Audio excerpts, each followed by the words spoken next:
Welcome, everybody, to another episode of Need Some Introduction.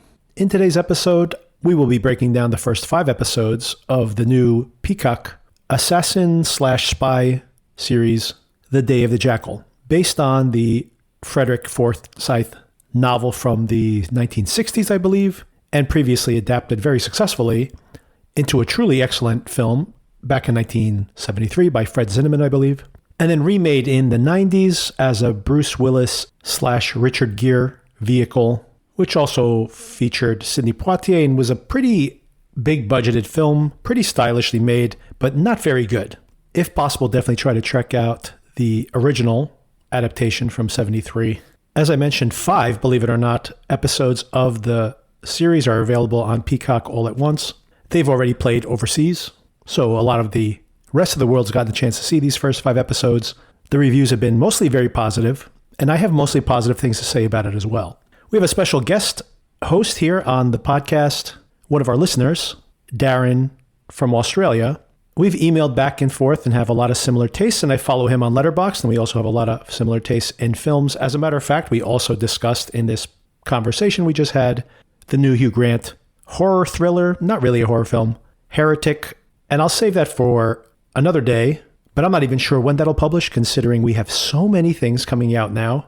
We just saw the finale of The Penguin, a very successful Max series, and Max is following up the success there, jumping directly into the Dune prequel series, Dune Prophecy, which I'll also be watching this upcoming week. And as you'll hear in the upcoming conversation, Darren's a big fan of spy thrillers, as am I, and we have a plethora of them. If you were watching Slow Horses, kind of a deconstruction of the James Bond mythology. But if you want traditional spy thrills, I think Day of the Jackal is just the appetizer for the series, The Agency, coming to Paramount Plus and Showtime in just a couple of weeks. Oh, but that's not all, folks. We also have just 1 week after that, at the first week of December, Black Doves, a new Keira Knightley British spy series that is also premiering. So you might be hearing lots of spy coverage in the upcoming weeks. But before then, Sona and I next week will be discussing the second season of another Peacock series based on a true story. I'll be breaking down these episodes in greater detail, but before we get into this episode breakdown, let me get into a mostly spoiler-free conversation with Darren. I think everything that we get in detail with is within the first episode of the series. But even if you don't have Peacock, this first episode is available to stream. As a matter of fact, I think the first 2 episodes potentially are available to stream for everybody. The first episode is absolutely the best of the season so far.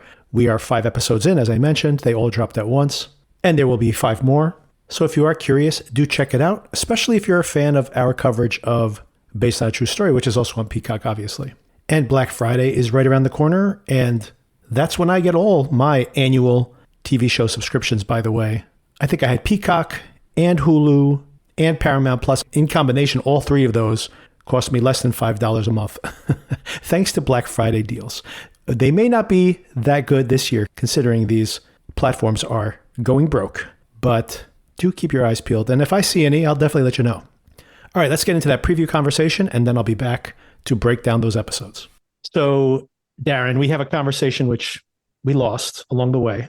Had a lot of interesting tidbits there. It was funny because it was before Halloween, so there's a lot of good contents. I don't know if you heard my episode, my spooky season recommendations, but basically I recorded that one by myself and talked about Agatha all along on there.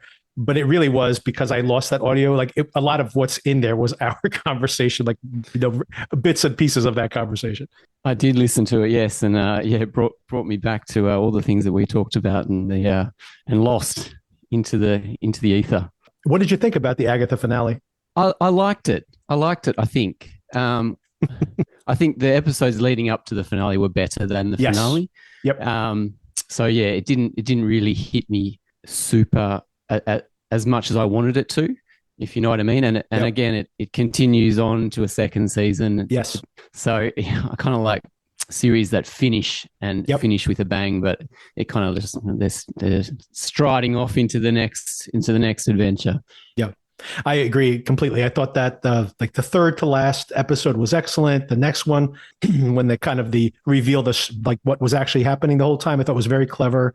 And then I actually thought the first half of the finale was very strong, and they could have almost had a more abrupt ending and left things, maybe we continue things, maybe not. But of course, with all this franchise management, they needed to tie it into the broader Marvel universe. So they couldn't let it go as it was. So yeah, it really blunts it a lot.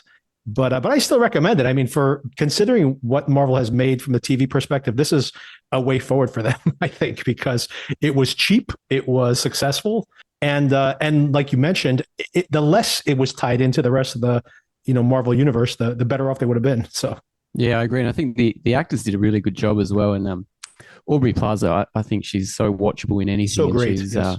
And it seems like she is now a character that they can bring into anything. Absolutely, yep.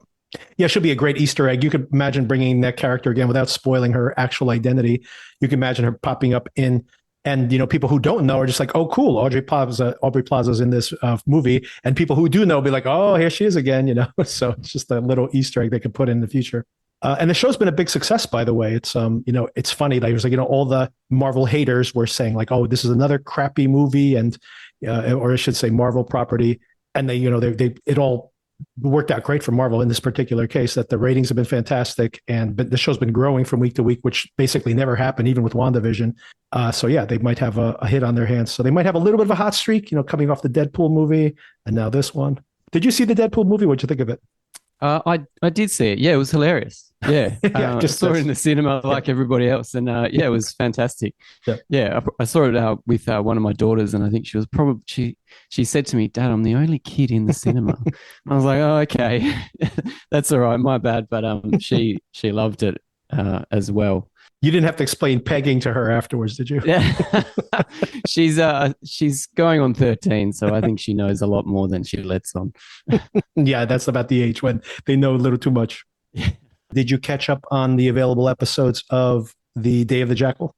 I did, yeah. So we got 5 episodes at once. Was that the same with you guys? So I smashed them. I really got stuck into them. They were very easy to watch, and yeah, I was gripped for the most part.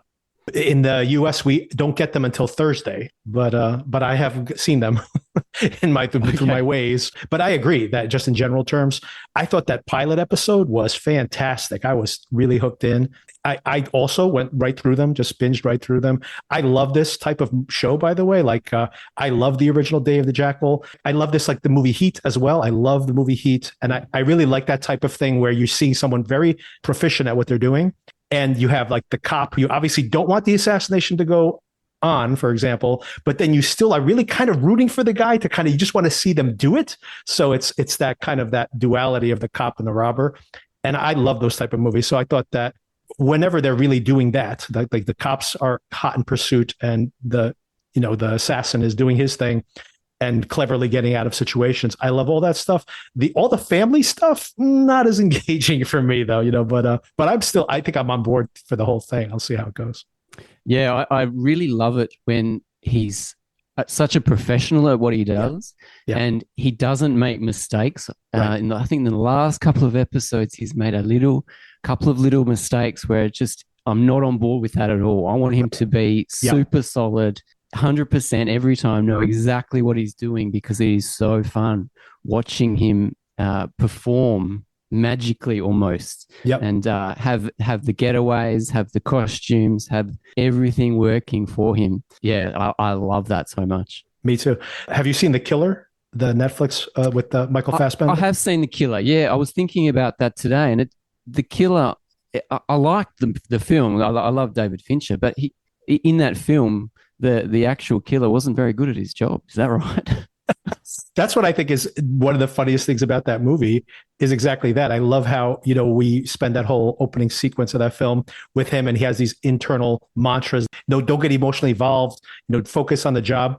And he basically breaks all of his rules, like from scene to scene. It's hilarious, So I think that's the intention of the film. But I did like when he went on his basically revenge spree. I thought that was very, very well done.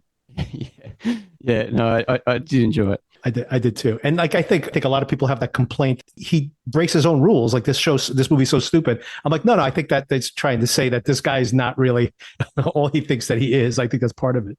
But he's still pretty damn good at killing those people, though, I got to say. Like, once he, hunkers down, he's really good at it. But it's all those loose ends, right? He's got his girlfriend in that movie. And then here, I mean, I do have to say, and this is not a spoiler for anybody who's listening to this because it's pretty much in the first episode, but like him having a whole family at home, I'm like, that's, as soon as I saw that, I'm like, not the way I want my killer, like you said. But what I absolutely love about the original Day of the Jackal movie, which I highly recommend if anyone can find it. It's not streaming anywhere. I actually looked for it. I love that movie. I saw it when I was like a teenager and I thought it was just so cool. My favorite thing about it is that they are pursuing this guy. They assume they know who he is. And then in the very final moments of the movie, they think that they've killed the guy, the assassin himself, and they show up at his house and the actual guy shows up. So it turns out that he was just stealing that other guy's identity. So we have no idea who this guy was at the end of the movie, which I thought was just so fantastic. He literally is like in an unmarked grave. Spoiler for a 60-year-old movie, but that's basically where it ends.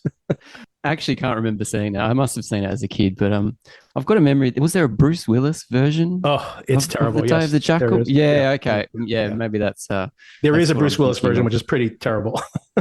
I think it's just called Jackal, but I'm talking about the original one from the 70s or whatever it was, where he's trying to kill Charles de Gaulle in that one. It's a really, really great movie, and I highly recommend that one too, if you can find it anywhere. What did you think of Eddie Redmayne in the role? I don't like Eddie Redmayne, but I liked him here, and I really do not like him. I like in the opening scenes where they really make a correlation between this assassin and acting, right? Like he's like playing a role, and especially Eddie Redmayne, who's like notorious for overacting or being too intense, that it's like, yeah, this guy's got to, be 100% in this performance. So I actually like that. I think all the scenes where he's with his family don't work at all. Like he's just not convincing, which is weird because we spend so much time with them. But when he's just being like a, reptilian chameleon out in the wild, I think he's really good for the part. I think it really works. What did you think about his performance? Yeah, I enjoyed it. I think he's got that moment right at the end of the pilot, which just sold it for me. He finds out this tidbit of information, or he gets challenged, and he just has this look at the end, which I just thought was fantastic, and that's how they end the pilot. I like his wife in the film. Mm-hmm. That's the series, but he does seem completely separated from those family scenes, and his son as well. I mean, he very separated. He's like a stranger. Yeah, exactly. That's what doesn't work for me, is like you have to buy in. She's never suspected him of anything, and he has no chemistry with that actress. And like you said, it's even the character itself seems like he's just there for a weekend and then gone again. And we're supposed to buy in that he's, like you mentioned towards the end of those episodes, when he starts to mess up a little bit, it seems, and he seems to honestly love her. So I'm like, I don't see it at all. Like, and for me, that's the thing that's I'm bumping up against in the series. But I got to say, like every time he's like on the road murdering somebody, I'm 100% locked in on the show. So I'm still interested, although I do think that the whole like work-life balance thing, by the way, it doesn't just not work on his side. I also am so uninterested in what's her name, Lashana Lynch's home life. I understand getting a little bit of that. Once again, I'll make the analogy to the movie Heat. I like seeing a little bit of that where you see that this is a strain on her personal life, but we're spending way too much time with her and her husband and his ex-wife and her sister. And it's like, okay. Like, it's just, I don't want to spend this much time at home with these people, basically. Yeah. They should set the context that this is a strain on her and then be more in the field, which maybe is the direction the show is going later. Yeah. She's quite good, I think. Yes. And she's fantastic in the field, and the action is really great. They're all professional, even the good guys, the bad guys.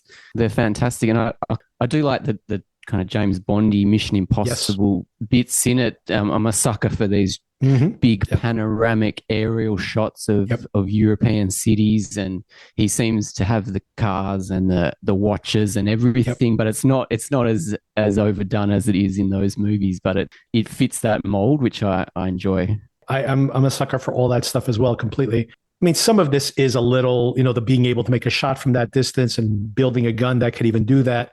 Some of that is a little bit on the edge of Bond, but they make it pretty naturalistic. Like he's getting by on trains. He's really able to do all this stuff because he operates as a lone wolf. You can imagine like if you have a giant spy organization, it probably wouldn't work the way it does like in a Bond movie. So I think they try to make it a little more naturalistic, but they're obviously going for the whole Bond thing. Like the theme song to the show is basically like a Bond theme, right? Yeah. They're leaning into that big time. And the opening titles as well. It's cool. How many episodes of this series is there going to be? Do you know? I think it's 10. It might be 9, but it's 9 or 10. So it's like half the season dropped all at once. This is a very strange way to release the show, I think. They probably could have gone a little slower rather than doing half the season up front. But I did like it, and they left it on a good cliffhanger. The 5th episode's got a good cliffhanger, which I won't spoil here in case people want to check it out. And like I mentioned before, my complaint at this point is that we're not in the field as much. We've spent a lot of time with family dynamics for a while, even with that Irish couple and their daughter and everything that happened with that. Like there's a lot of spy life balance stuff going on in the show that's kind of bizarre. And I'm not as invested in all that stuff. But yeah, I mean, I assume that like the last 3 episodes, let's say, for example, are going to be like the clock is ticking and something really bad's about to happen. And I'm going to be like totally locked in 100%.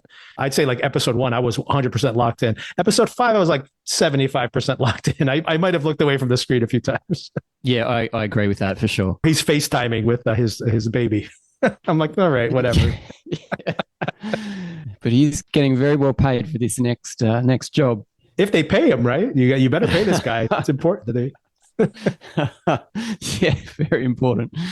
I was just thinking they had a cool shot in the first episode. There was a tricky mirror shot where it kind of goes through the mirror. Yes, as he's looking into the mirror, and like a practical camera effect that was super cool. Yeah, I like things like that. There was another really cool shot they did. There was one drone shot that was really interesting. Yeah, I definitely thought of that one because I'm thinking like, how do they do this shot? Because, they're shooting from behind him. He leans forward to like wash his face or whatever. So now the camera's like in front of him. So really the camera's shooting from the other way. And there's like some kind of digital effect that basically changes the perspective, but it's seamless in the way to execute it. So it's very cool. You're basically going into his point of view. But there's some other really nice shots. Just the way the action is photographed is really well done. And like, once again, I love that spy stuff when he, for example, he just dumps the car and then he like pours acid all over the steering wheel or anything. And then on top of it, he burns the car, right? He's just like, I'm not leaving any evidence behind. It's no nonsense. And you can see him thinking about it, and it's all pre-planned, and it just goes to the plan, to the time. The cops go past just as he knows they're going to. He escapes. Oh, it's just so good when it all works out for him. And he's so casual. Like, it's just like, once again, if you really like these spy shows, it's always the thing. It's just like, don't panic, don't run away. Just walk casually. You're not a suspect if you look casual. He just walks out of the hotel. He even knows that they're coming his way because he sees that guy spot him just chilling. As a matter of fact, that's a trap, right? They put a bomb behind in the apartment. So like just as the cops get there, it'll detonate. Yeah, he's pretty cold-blooded, by the way. He's intentionally killing people. At first, because you kind of admire the guy, you're trying to get a read that maybe he's not so bad. But he's like, I'm going to have the bomb go off when the cops get here. Like he's intentionally having collateral damage. So it's like, not a good guy. But you root for him in a weird way. But you really do.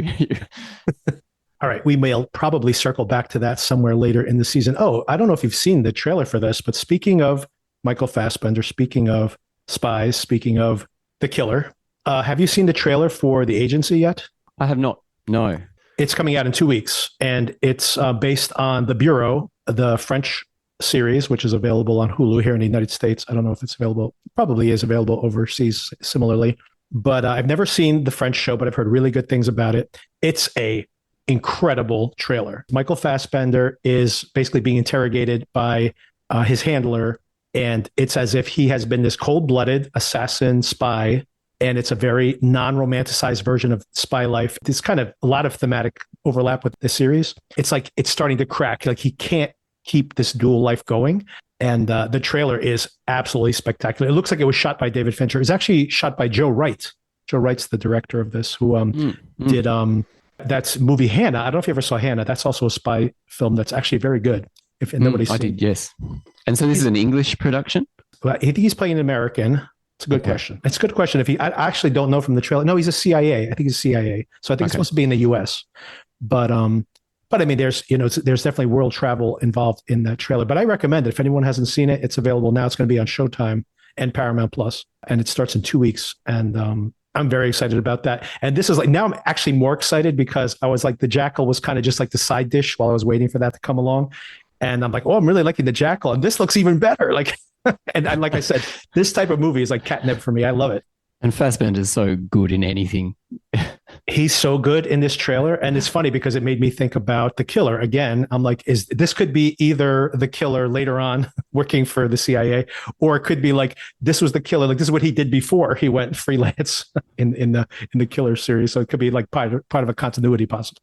Fantastic. All right. No, that's fun, Victor. And we'll touch base again soon. We'll see more of the Jackal, and check out that agency. The agency, that sounds really cool. It looks very good. Very excited for that. All right. Thanks again. Awesome. All right. Thanks, mate. Talk to you soon. Bye. Now, the premiere episode of Day of the Jackal is directed by Brian Kirk. I've actually seen some of his TV work. He directed episodes of Luther, of Game of Thrones, and Penny Dreadful, another series that I did see occasionally.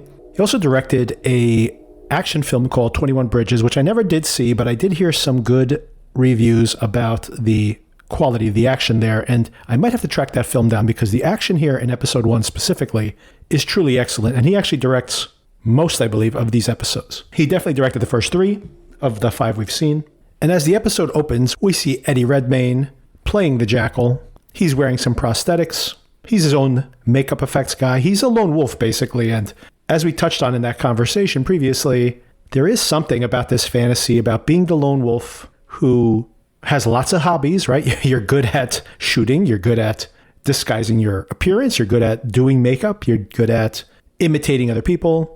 Other than the shooting part, these are all skills that actors need to have too. And I think there's very early on, we are seeing this correlation between the actor and the assassin. We hear Radiohead on the soundtrack, Everything in Its Right Place, one of my favorite Radiohead songs. And he's imitating this German dialogue. He's broken into somebody's house, presumably has killed this person off. He's in Munich, Germany. On the big screen TV in the middle of the city, we see that there is a very famous politician, someone from the far right. Now, there is something disturbing in this episode, seeing someone attempting to kill a anti-immigration populist. I'm not sure if this was the best time to release this series, but it would have been even worse if it had been released earlier in the year. But it does turn out to be a relatively small part of the plot. As we expected, we see that he is imitating some older man, a janitor at some large complex. And very importantly, turns out, the security guard notices, and I think this is one of those weird mistakes that this killer shouldn't make, and yet he does. He's carrying not only a new backpack, and the security guard points it out, spoiler alert for later episodes, but that backpack is going to be recognizable. And he stops dead in his tracks momentarily, like, oops, he's made a little mistake. All right, if I'm an assassin, I'm going to get the most generic equipment imaginable. I am not getting any kind of luxury items. I'm not getting any rare merchandise that I bought from a startup where I'm one of 100 people. These are all clues you don't want to leave behind. So take note, all you future killers. Hopefully there are none of you out there. And basically he gets to kill him. This is all the action in this entire series is really thrilling, really well done. And it's perhaps unintentionally, perhaps intentionally, a commentary on the fantasy we have of a James Bond type character, right? Where he's always on the right side of things. He somehow never kills anyone innocent. This guy is craven. He is hired to do something, and he does not care who he kills. He doesn't care what collateral damage there are. He'll kill innocent people. He'll kill bystanders on the street. He does not care. As cold-blooded as it gets. And that is part of what's compelling about the character, to be honest. And once again, going back to the original source material, what is so compelling about this mysterious character who, just by the fact that we're following him around, we have some thrill to see what he's going to do next, some fear of what he's going to do next, and some appreciation for his skill. And yet, of course, he is a cold-blooded killer. And that is the duality of all these stories, but maybe something that will be explored in some way later in the series. And early on here, we see that he injures a young man who's escaping from this tower. Pretty much nobody else has survived. And he has the opportunity to kill him, but he does not. And in that moment, it seems like maybe he's being gracious about it. Maybe he's like, I've injured him, that's enough. He's not going to be able to be a threat. And then he escapes by rappelling down the building. He has some smoke bombs. I understand how he disappears into the crowd. I'm not sure how they let him descend, but I'm nitpicking already. Overall, this works really, really well. And we get the opening titles for the first time, which have a very melodramatic score with a very large voice. Very much feels like the old school Bond themes. So once again, these correlations to Bond. But of course, Bond is always seen as he's a necessary evil. We may not agree with his tactics, but we like the results. And in this case, we're talking about someone who is just doing it for the money. The next day, we discover that German politician is going to the hospital to visit his son. The son was a survivor of the previous night's attack. The Jackal, we eventually discover, is a full 2 miles away, high up in a hotel or an apartment building. I believe it's an apartment building. And we see him methodically taking shots at the side of the building. No one notices because he's so far away, and this is such a small target that he's hitting, calibrating his shot for this incredibly long distance. And of course, the fact that it takes multiple seconds for the bullet to arrive at its location. We hear him pulling the trigger, and then we see the bullet arriving seconds later. Not only does he have to make this shot, he has to shoot into the future, as they actually call out in the episode itself. This German chancellor shows up. He has lined up the shot from the door of the limousine straight into the hospital. So he is indeed targeting the future, assuming that they're going to rush him into the building, which is exactly what they're trying to do, so he won't be in the open too long. And he uses all of this. He has set things up by injuring the son. He has set things up by presumably picking this location a long time ago based on when the son was injured, which hospital he would end up at, and then to have this location picked out ahead of time. He has a gun specifically made that can make this long distance shot, an extremely difficult shot, and he does it. He kills this guy. It's an incredible sequence. This is all beyond the scope of even James Bond skill levels here. But all of that is to say that, we're discovering very early on that not only how planned out he is, how methodical he is, but how adept he is. He's literally making a shot that only he can make. And we'll get into this as we go forward in these episodes, but it's something I never thought about in watching these films. The simple fact is when you are the only one who can make that shot, it does make the number of possible suspects very, very short. So in a way, being as good as you are at your job does become your calling card. He actually stays at the scope and waits to be seen, waits just long enough so that he can make his escape completely casually. He's miles away from the site of the shooting. He slips away, and as the cops are kicking in the door to the apartment, he's disposing of his first car, swapping it out for a second car, and is miles away by the time the bomb that he's left behind in the apartment detonates and kills many of the officers, which once again will probably draw all of the police in the area while he casually makes his escape. And then, of course, we get to meet the other big player in this series, Lashana Lynch, playing Bianca Pullman. This is Mama Rambeau from the Marvel films, if you've recognized her. And she's also very good in this series. And as we mentioned in that previous conversation, like a film like Heat or like similar spy series and movies of the past, we have this dichotomy. To be able to pursue this killer, you maybe need to be as cold and methodical as the killer themselves. And we have these two sides of a coin. She's a gun nut, as she's identified here. And she's also very much puts her nose where it doesn't belong, but in this case, it does belong. But you can see how that pushes against the powers that be there at the office. Our Jackal, by the way, has been hanging around in Berlin, buying rare chess pieces or something. Cool as a cucumber, in no hurry to cross any border or anything. Bianca does force her way into that meeting, that debriefing from the German government, asking for some assistance from the Brits. She almost immediately shows her value as soon as she realizes the length of that shot. Makes the assumption right away that it must be trained by British military. And she happens to know somebody who makes extremely rare guns that can make a shot from that distance. Her higher-ups are wary of this theory because a British gun maker obviously could lead to an embarrassing circumstance. But worse than that is a revelation that it's probably a UK-trained marksman as well. Now, while this mission is being investigated, we basically get introduced to the whole setup for what is going to be the remainder of this season of television, I presume.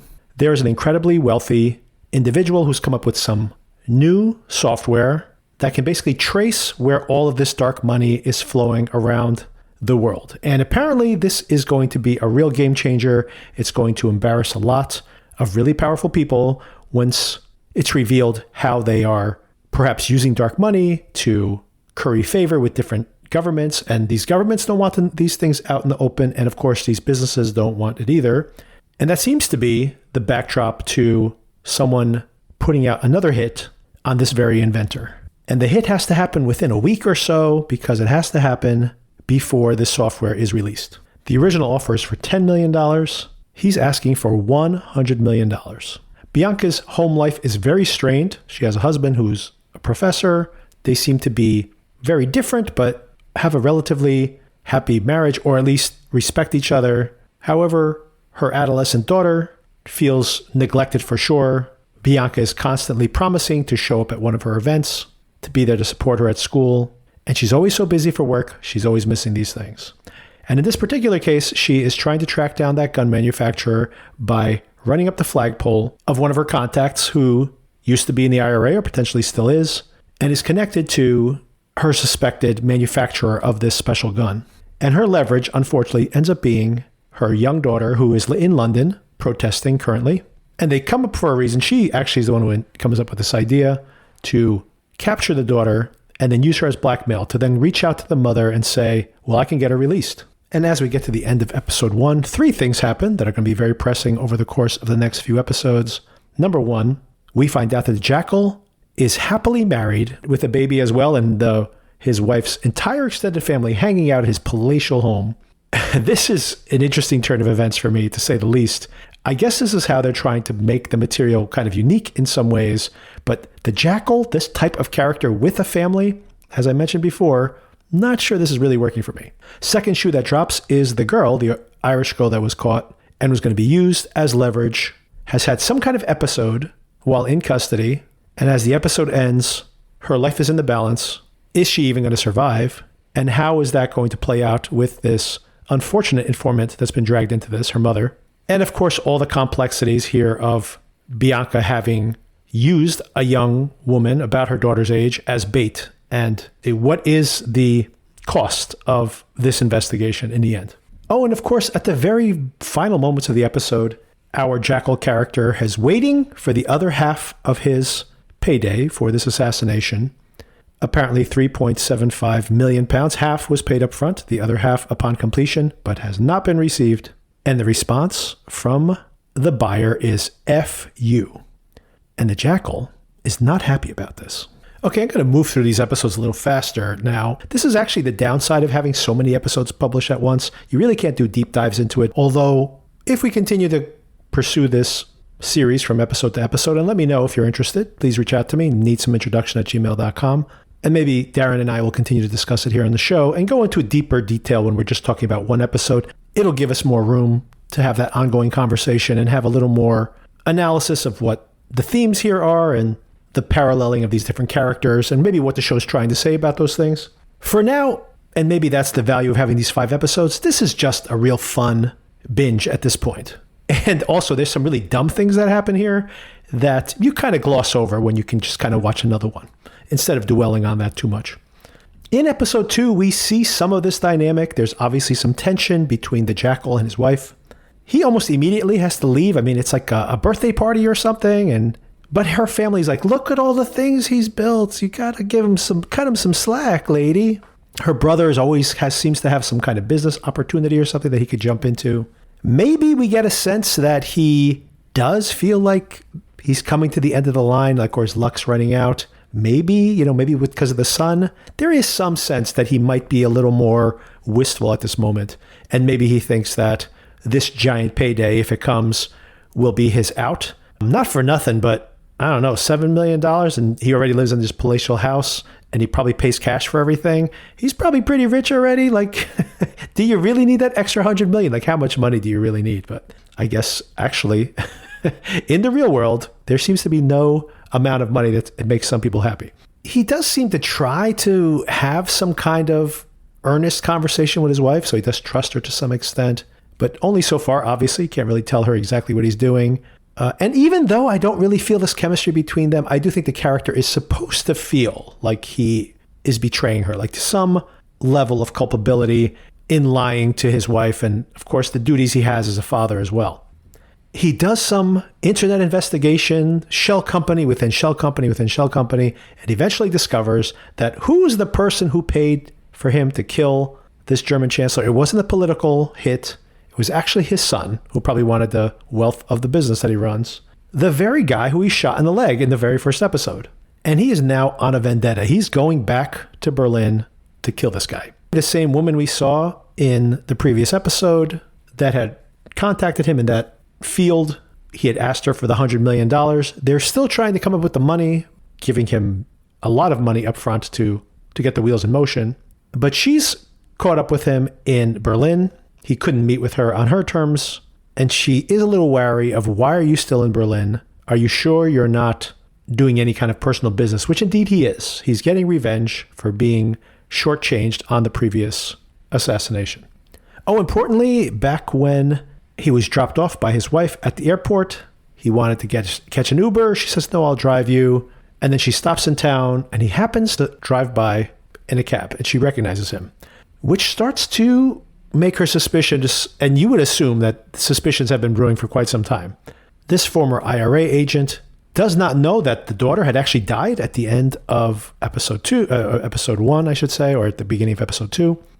And they're trying to keep this information from her because Bianca still needs that information. She's saying, I just need a number. If you can just give me even just the phone number so I can make the contact. We need to capture and interrogate this gunmaker. And that leads to a incredible gunfight at this desolate area where this gunmaker is camped out. They triangulate the location of his phone.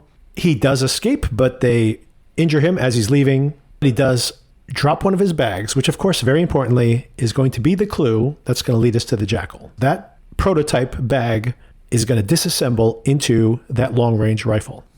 Okay, there are so many nitpicks. I'm just going to throw one in, just one. You got to come with more people to go catch this guy who you think is going to be impossible to capture. You need to have at least just a drone that's going to follow his car once he escapes. This is really shoddy police work here to let this guy escape. But of course, if he didn't escape, the show would be over. And that's episode 2 in a nutshell. Lots of Radiohead, by the way, on the soundtrack. In episode 3, we find out that this billionaire app developer, UDC, he goes by, is going to be somewhere in Estonia. He has an island out there.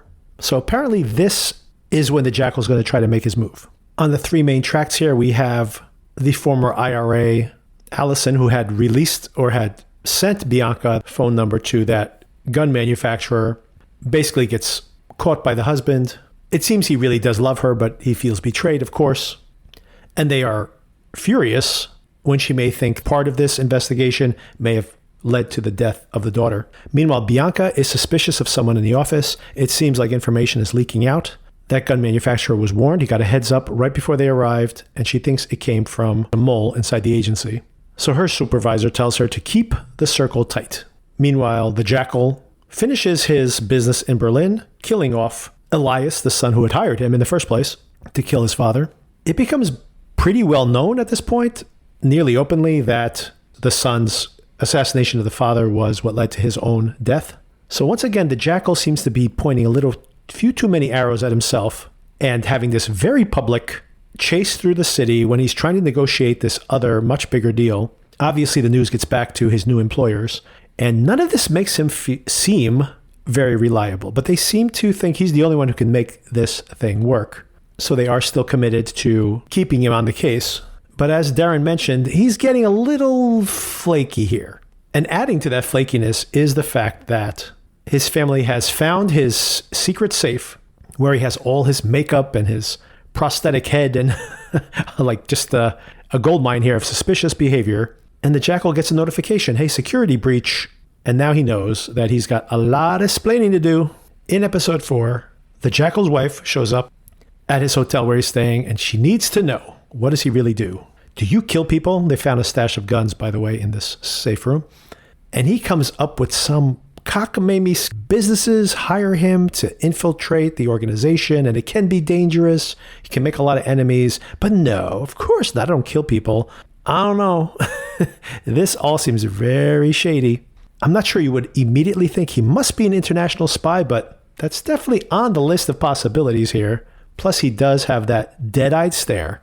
They're using the mole as a possible explanation for this, but a lot of stuff is leaking out where not only has the Jackal found out, or I should say the gun manufacturer found out that they were about to invade his compound ahead of time, but now suddenly there's some chatter the Americans have picked up on, that this UDC guy or this billionaire, his life is at risk, and the Jackal might be the one who's going to kill him. So it's very convenient that only enough information is being provided to keep the plot going, but not enough information to actually catch anybody.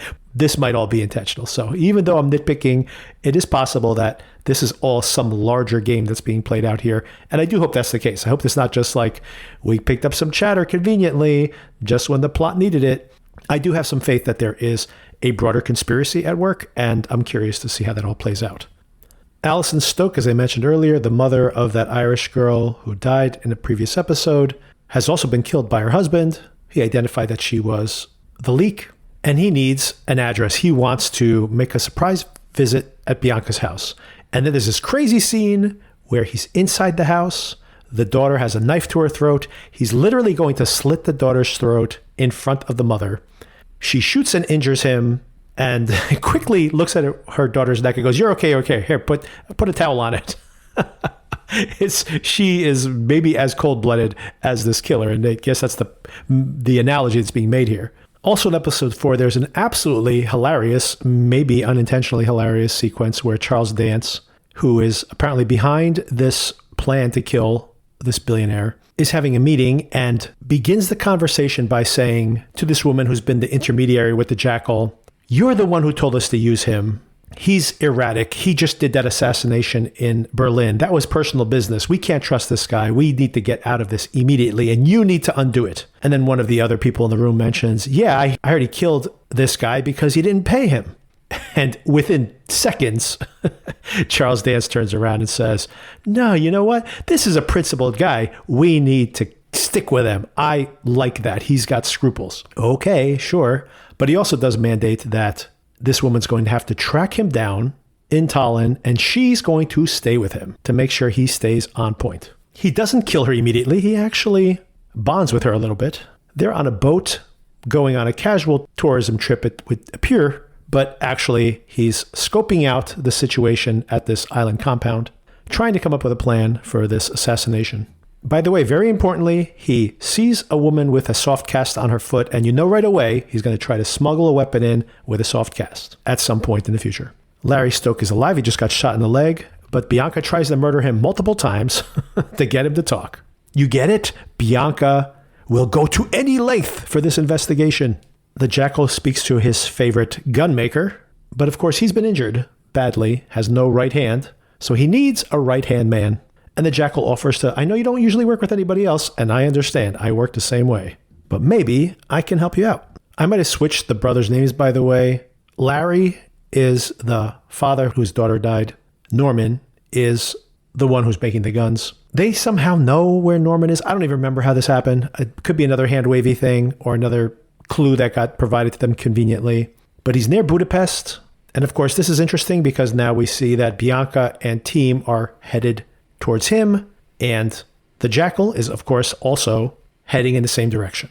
Before Bianca heads out to try to apprehend him, she does go and check in with her family after almost getting her daughter killed and cold-bloodedly reacting to the whole situation. Her husband's had enough, and they're living with his ex, I think. There's a lot of family drama here, and as I mentioned earlier, not really in love with this part of the show, but I think as things progress and speed up, we'll probably have less of that. But I take the point that obviously you do think in this type of job, what a strain it would put on having any kind of successful family life. Jackal and Gunsmith hang out. They commiserate over the good old days murdering people. Before I get too far into episode 5, I do want to go back, and a big piece of episode 4 I forgot to mention, which is that he went to a concert at a large concert venue in Estonia, wherever it happens to be, because that is also going to be where this billionaire is going to be speaking in a few days, once again before the product launch. So it's a window of opportunity to kill him. And there is a pretty convoluted but pretty entertaining action sequence where he gets up into the rafters and he's trying to see if he can make a shot from this acoustic roof that opens and closes. He almost falls out of there. He drops his phone. And this kindly security guard being very friendly to him, he's very friendly back. There seems to be a little flirtation here, and if you've seen the movie, you know that at one point the Jackal hides as a gay lover to somebody he meets when the dragnet is getting very close. So perhaps we'll be seeing some of that later in the series, maybe a minor spoiler for upcoming episodes. And you could imagine that he's going to have this soft cast. This plastic gun is in. That's what they're actually manufacturing in the course of this episode. That's why I wanted to circle back to it. And perhaps being in good with a security guard is a way to get in or out more discreetly. But before any of that can happen, Bianca and her team have arrived at this abandoned facility where the gun's being manufactured. Conveniently, the Jackal's gone out to grab some lunch or something. He had also been out practicing with the plastic gun, calibrating it for future use. And also importantly, the gun's only made to have a limited number of shots. And he's already shot it a few times to calibrate it. And he uses it again to kill his friendly gunsmith, since it's the only weapon he has on him, and then is pursued by the agents into the woods. He jumps off of a high cliff with his plastic gun in hand. At this point, he's shot at Bianca at least once, so I don't know how many more shots this thing has left in it. He finds his way to a barn and falls asleep to dry off and hopefully get some rest before the next day's activities, when he's woken up with a rifle in his face and is knocked unconscious. And at the end of episode 5, he's chained up and unconscious. I didn't recognize this guy who, at first I thought, is this just the farmer who's woken up? But then for him to be tied up that way and didn't call the cops or whatever, that's suspicious. I have a feeling this is maybe part of the Charles Dance cabal, one of the people that are keeping tabs on him and have been watching him all night and watching his activities. And they're there to question him and perhaps assist as well. So an interesting place to drop off. This could be a minor speed bump, or it could actually reveal a much broader conspiracy. All right, so that is the speed round version of these 5 episodes of the series. I am very curious about all these aspects of it. What is going to happen? Is the wife's suspicion going to continuously be some kind of rub here? I can't imagine that's going to affect the immediate next episodes, considering, of course, the focus is going to be on whether he does or does not accomplish this assassination attempt.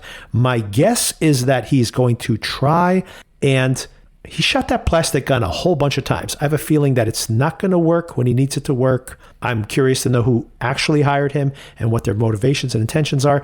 It seems convoluted that it's actually the purpose of the assassination is just to keep this software from being released, because killing him doesn't, especially if people suspect he was killed so that this wouldn't get out, he would be a martyr in some ways, and they would definitely want this technology to be released, unless this is like a double cross where he's trying to fake the assassination and he's got some bigger plan because he wants to draw attention to this technology. Maybe I'm overthinking it. I don't buy that this would somehow end the project because he got killed. So I think there's something more broad going on, and I'm sure that will unravel. I mean, there's 5 more episodes to go. What's going to happen with Bianca and her family? I mean, honestly, I think she probably needs to spend less time with them.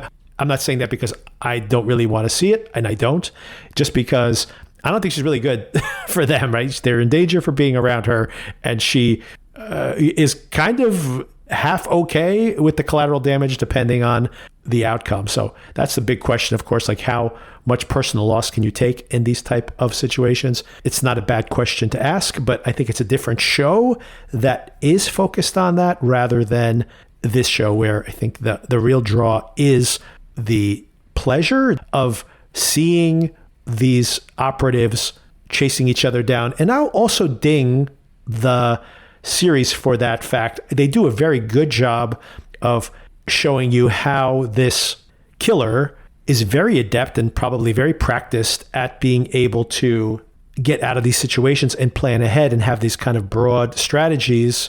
I feel like the investigators that are pursuing him, they just get clues out of nowhere. And I'm sure that will be part of the broader conspiracy and how they're getting that information. It just doesn't make them as compelling.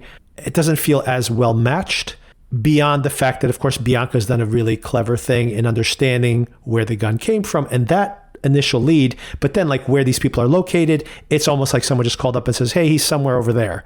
I don't know how I know, I just know. Okay, a couple of things I needed to call out. One is that the identity of the Jackal, we have some suspicions here. There seems to be a British officer famous for his long-range shooting who apparently died in Afghanistan, I believe it was. But of course, we presume that that is this Jackal's true identity. And of course, that would make sense if a bunch of people died. And you can imagine they thought he was dead. He wandered away. He shot his way, fought his way, infiltrated the Afghani forces and hid among them and traveled out of the country and eventually made a living killing people. That's actually an interesting mythology if that is the case, and I'm sure that'll be revealed, but that's definitely something that is being pursued here as well. And we'll see how things progress from week to week. So probably check in with the show next week. We'll see if Darren's available to have a conversation. Definitely, Sona and I will be discussing, also on Peacock, based on a true story, which will be available as a binge next week. I am off from my regular work, my actual work, for the week of Thanksgiving, so maybe I'll be catching up on these things. If I don't catch up with Day of the Jackal next week, then definitely the subsequent week. But of course, that same week, late in that week, I believe on Thanksgiving Day or the very next day, we get The Agency on Showtime / Paramount Plus, and very much looking forward to that as well. All right, I hope you enjoyed this. I hope this gives you a little primer on the series. We'll do deeper dives on individual episodes when we have more room for that. And do check out the original Day of the Jackal from 1973, an excellent thriller. And it does not spoil this particular series at all, if you're curious to check that out. Check the show notes for my Letterboxd link as well as Darren's. I've been reviewing a lot more films there, so do check that out. And I do have my noteworthy films of the year so far. And check that evolving list. And I'll talk to you again next week.